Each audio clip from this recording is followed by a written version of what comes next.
আন্দোলনের নেতা কর্মীদেরকে যেখানে প্রতীক দেওয়া হয়েছে সেই জায়গাগুলির মধ্যে সামনে হাত পাকার সেই প্রার্থীগুলিকে বিজয় করে ইসলামী স্টেট কায়েমের চিন্তা চেতনায় আমাদেরকে থাকতে হবে। কারা কারা পারবো? আল্লাহু আকবার বলে আল্লাহকে হাত উঠে দেখায়। আল্লাহ কবুল করুক, বলুন আমিন। আমার ভাইরা, সেই শাইখে চরমনাইর চিন্তা চেতনা হলো তামাম বাংলার জমিনে কি করে ইসলামী হুকুমত, ইসলামী খেলাফত, ইসলামী স্টেট কায়েম করা যায়, এই লক্ষ্যে একটা সুন্দর প্রচেষ্টা গোটা বাংলার জমিনে চলছে। এমনটা কি শুধুই তাই নয়, বাংলার জমিনের প্রত্যেকটি আপামর জনতার ছোট্ট থেকে বড় আমার ভাই আবাল বৃদ্ধা বনিতা, শিক্ষিত অশিক্ষিত মূর্খ সমস্ত মানুষগুলি হৃদয়ের মধ্যে একটা স্থান তৈরি করে নিতে পেরেছে শাইখে চরমনাই। আজকে জোরে বলেন কথা ঠিক কিনা?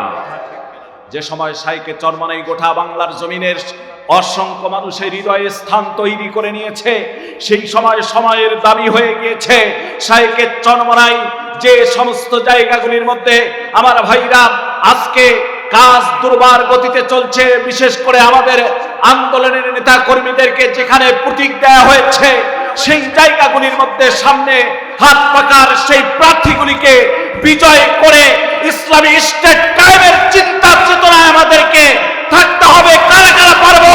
আল্লাহু আকবার বলে আল্লাহকে হাত উঠে দেখায়। আল্লাহ কবুল করুক, বলুন আমিন। আমার ভাইরা, কেন আপনি আল্লাহওয়ালাদেরকে এই সমস্ত জায়গায় নেবেন? কেন নেবেন জানেন? একটাই কারণে নেবেন। আজকে লক্ষ্য করে দেখেন তামাম বাংলার জমিনের ভিতরে স্বাধীনতার পর থেকে নিয়ে আজও পর্যন্ত যারা শাসন করে এসেছিল এদের ভিতরে আল্লাহওয়ালা ছিল না, এদের ভিতরে সংখ্যাগরিষ্ঠ আলেম ছিল না। জোরে বলেন কথা ঠিক কিনা? যেহেতু সংখ্যাগরিষ্ঠ আলেম ছিল না, দেশ চালাইছিল তারাই। আমি আপনাদেরকে বলতে চাই, আমরা এই স্বাধীনতার পর থেকে নিয়ে আজও পর্যন্ত দেখতে পেরেছি বাংলার জমিনের ভিতরে সুশাসন কেউ দিতে পারে নাই। বাংলার জমিন দুর্নীতিতে চ্যাম্পিয়ন হয়েছে।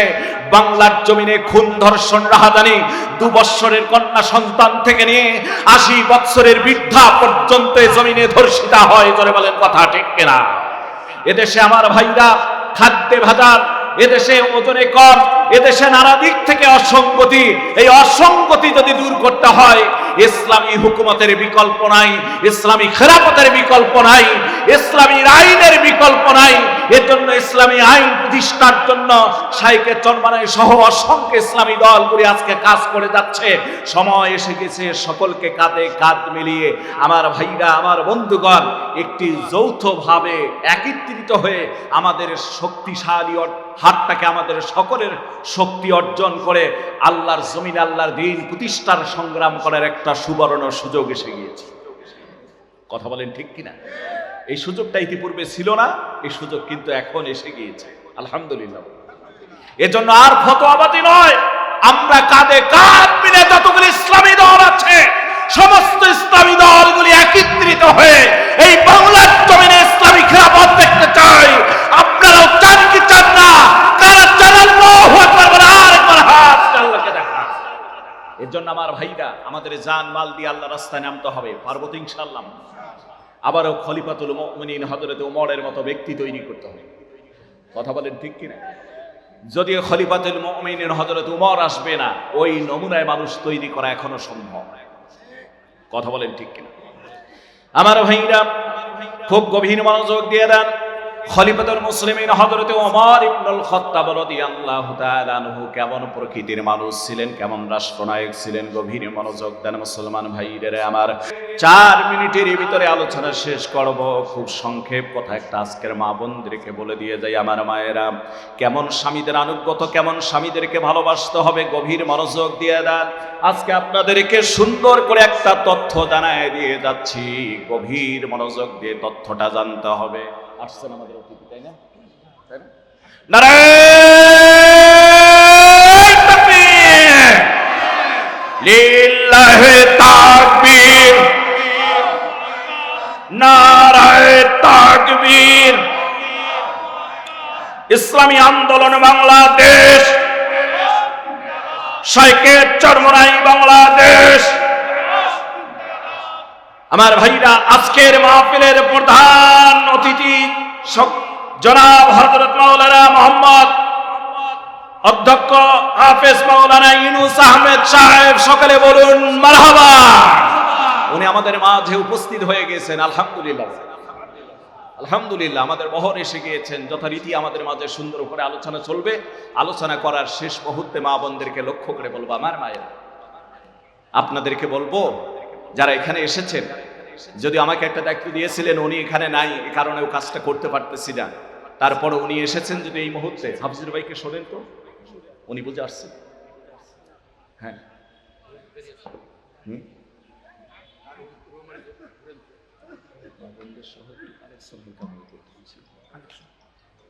একটু শোনে ফোন দিয়ে, অথবা আরো লোক হলে শেষে যদি করতে পারি। আমি আপনাদেরকে বলবো, আমার ভাইরা, মা বোন যারা আছেন পর্দার আড়ালে, তাদেরকে ছোট্ট একটা তথ্য। হযরতে ফাতেমা রাদিয়াল্লাহু তাআলা আনহা একবার প্রচন্ড অসুস্থ, জ্বর, মাথার ব্যথা, প্রচন্ড জ্বর। কখনো কখনো হযরতে আলী রাদিয়াল্লাহু তাআলা আনহুর কাঁধে ভর দিয়ে চলাফেরা করতেন। সুবহানাল্লাহ বলেন। বলছে ওনাকে একটু ফোন দেন। আমি যে কথা বলবো, আমার মায়েরা, সেই হযরতে ফাতেমা রাদিয়াল্লাহু তাআলা আনহা প্রচন্ড অসুস্থ। আলী রাদিয়াল্লাহু তাআলা আনহু বাহিরে গিয়েছেন। আমার মায়েরা গভীর মনোযোগ দেন। হযরতে আলী ফিরে এসে দেখেন এই অসুস্থ অবস্থায় হযরতে ফাতেমা রাদিয়াল্লাহু তাআলা আনহা অনেকগুলি কাপড় ভিজাইছেন, অনেকগুলি আটা তিনি ভিজায় খামির দিয়ে রেখেছেন, রুটি বানাবেন, এমনকি অনেক মাটি কাছিয়েছেন, ঘরগুলি তিনি নেবেন। হযরতে আলী ডাক দিয়ে বলেন, বিবি, তুমি প্রচন্ড অসুস্থ, এত অসুস্থর ভিতরে এত অসুস্থতা নিয়ে এত কাজগুলি কেন বাড়াইছ? এত কাপড়? হযরতে আলী বললেন, আমার সমস্ত কাপড়, হাসান হুসাইনের সমস্ত কাপড়গুলি তুমি ভিজায় দিয়েছ, এগুলি তুমি কাচবা, এত মাটি কেচে দিয়েছ, ঘরগুলি রেপা। এরপর ডাক দিয়ে বললেন, বিবি, এতগুলি আটা তুমি খামির দিয়েছ, এগুলি রুটি তৈরি করবা, কেন এতগুলি কাজ তুমি করতে গেলে? হযরতে আলী রাদিয়াল্লাহু তাআলা আনহুর প্রশ্নে ফাতেমা ডাক দিয়ে বলেন, স্বামী, একটা কথা তোমারে জানাই দিতে চাই, আমি চলে গেলে আমি তোমার সহধর্মিণী, কে তোমাদের আদর করবে, যত্ন করবে? কে তোমার কাপড়গুলি কাচবে, আমার সন্তানের কাপড় কাচবে? কে তোমাদের এই যত্নটুকু করবে? এই জন্য একটু বেশি করে রুটি তৈরি করে গেলাম, যাতে 2-4 দিন তোমরা এই রুটিগুলি খেতে পারো। রুটি নষ্ট হয় না সাধারণত, আর এই কাপড়গুলি কেচে দিয়ে যাই, ঘরগুলি আমি একটু সুন্দর পরিষ্কার করে নিজ হাতে রেখে দিয়ে যাচ্ছি। ও স্বামী, শুনে নাও, গত রাত আমি স্বপ্নে দেখলাম আমার বাবা সন্ধ্যার পর আমার ঘরের ভিতরে এসেছেন, আমারে ডাক দিয়ে বলছেন, ও মা, তুমি তৈরি থেকো, আগামীকাল এশার পূর্ব মুহূর্তে আমি তোমারে একেবারে আমার কাছে নিয়ে যাব। জোরে বলুন না সুবহানাল্লাহ। ডাক দিয়ে বললেন, ও স্বামী, আজ সারা পূর্ব মুহূর্তে আমি চলে যাব। সুবহানাল্লাহ। আমার স্বপ্ন কোনোদিন বৃথা যায় না, আর নবী যেখানে স্বপ্নে এসেছেন, এই স্বপ্নটা কোনোদিন বৃথা যাবে না। তোমারে কে একটু ভালো রান্না করে খাওয়াবে, কে তোমার এই কাজগুলি গোছায় দিবে? যাওয়ার পূর্ব মুহূর্তে তোমার কাছে আমার 2-3টা একটু দাবি আছে। প্রথম নাম্বার দাবি হলো, আমার হাসান হুসাইনকে তুমি একটু আদর যত্ন করে ওদেরকে একটু মানুষ করবা, যেহেতু ওদের মাঝ থেকে আগামীকাল থেকে থাকবে না, ওদের কখনো কোনো কষ্ট দিবা না। জোরে বলুন না সুবহানাল্লাহ। দ্বিতীয় আবদার হলো, স্বামী, এই ফাতেমাকে দুনিয়ার কোন মানুষ সাবালিকা হওয়ার পরে দেখে নাই। সুবহানাল্লাহ। কোন আমার বাবা যারা শরীয়ত সম্মত দেখার জায়েজ আছে, এছাড়া দুনিয়ার কোন মানুষ তারকে দেখতে পারে নাই। এই ফাতেমা আবদার করতেছে, মরণ হয়ে গেলে তোমার বেশি মানুষের দরকার নাই, হাসান হুসাইন আর অন্তত তোমরা দুজন তোমরা মিলেই আমাকে কবরে রাখবা। মানুষের দরকার নাই, যাতে লাশের উপর থেকে, কাফনের উপর থেকে মানুষ যেন অনুমান করতে পারে না ফাতেমা এমন লম্বা, এমন মোটা, এমন স্বাস্থ্যের অধিকারী ছিল। জোরে বলুন না সুবহানাল্লাহ। আমার ভাইরা, শেষ করে দিচ্ছি, আমার ভাইরা, আপনাদেরকে মা বোনেরা এখানে রয়েছেন, এই হযরতে ফাতেমা ঠিক তারপরে দিন এশার পূর্ব মুহূর্তে যে কথাটা অনেক লম্বা কথা, সংক্ষেপে শেষ করে দিচ্ছি, বা শেষ না করে এই কথাটা শেষ করে দিচ্ছি। হযরত আলী ফাতেমারে জ্বরে নিয়ে কাঁদতেছেন, বিবি তুমি আমার কথা বলো না, আমার হাসান হোসেন রেখে দেখবে, আমাকে কে আদর যত্নটুকু করবে? ফাতেমা তুমি চলে যাবা, আমি এটা মেনে নিতে পারতেছি না। হযরত আলী কান্না, ফাতেমার কান্না আওয়াজ বাহিরে চলে গেছে। হাসান হোসেন ঘরের ভিতরে ঢুকে দেখতেছেন মা কান্দে একদিকে, বাবা কান্দে একদিকে। সুবহানাল্লাহ কর। আমার মায়েরা শুনে নাও, হাসান হোসেন বললেন, বাবা তুমি কাঁদতেছে কেন? মা তোমরা কাঁদতেছে কেন? কেউ কিছু বলে না, শুধু কান্দে। ওরাও জ্বরে নিছেন মা বাবারে। শেষ পর্যন্ত বলছে, তোমরা যেহেতু বলবাই না, আমরা আমার নানার কাছে গিয়ে একটু জিজ্ঞাসা করে দেখি না, আমার নানা আমারে বলে কিনা কেন তোমরা কাঁদতেছো। সুবহানাল্লাহ বলেন না। নানার কবরের পাশে গিয়ে হাসান হোসেন যখন কান্না শুরু করে দিয়েছে, বলছেন, নানু তুমি তো চলে গিয়েছো, কিন্তু আমার মার বাবা যেভাবে কাঁদতেছে, জীবনে এত কান্না আমি দেখি নাই। কেন কান্দে তুমি একটু বলবো না? যেন গাইবে আওয়াজ থেকে হাসান হোসেন জানতে পারলো, নাতি রে আজ তোমার মা এশার পূর্ব মুহূর্তে দুনিয়ার থেকে চলে আসবে। আমার ভাইরা, আমার বন্ধুগণ, হাসান হোসেন এসে কান্না শুরু করে দিলেন। ঠিক রাত্রিবেলায় হযরতে ফাতেমার ইন্তিকাল হয়ে গেল। হযরতে আবু যরকে আল্লাহ পাক জানাই দিলেন, আবু যর যাও আলীর বাড়িতে গিয়ে তুমি সালাম দিয়ে হযরতে ফাতেমার কবরখানা খনন করা শুরু করে দাও। সুবহানাল্লাহ বল। সুবহানাল্লাহ। আবু যর কবর খনন করলেন। কবর খনন করা শেষ মুহূর্তে বললেন, কবর আজ তোমার কাছে কি আসবে জানো? আজ আসবে জান্নাতি জান্নাতি যুবকদের সর্দার হাসান হোসেনের মা।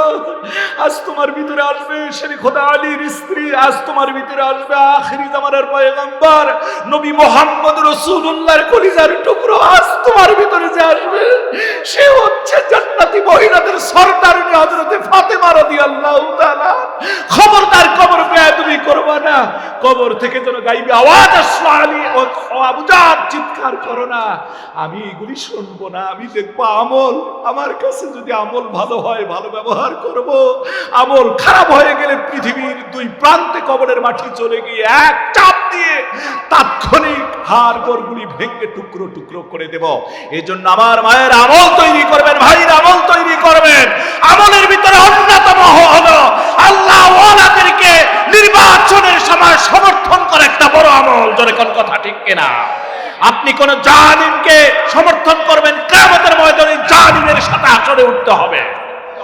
এজন্য আমার ভাইরা, পরিশেষে আবারও বলছি, আমার ভাইরা, আবারও সময় যখন আসবে আমরা এই হাত পাখাকে জয়যুক্ত করব। আল্লাহ রাব্বুল আলামিন আমাদেরকে তৌফিক দান করে দেন, বলুন না আমিন। নারে তাকবীর, লিল্লাহি তাকবীর। কোরআন সুন্নাহর আলো, ইসলামী আন্দোলন বাংলাদেশ, হাত পাকা বাংলাদেশ। আল্লাহ কবুল করুক। ওয়াখির দাওয়ানা আলহামদুলিল্লাহি রাব্বিল আলামিন। আসসালামু আলাইকুম ওয়া রাহমাতুল্লাহি তাআলা ওয়া বারাকাতুহু।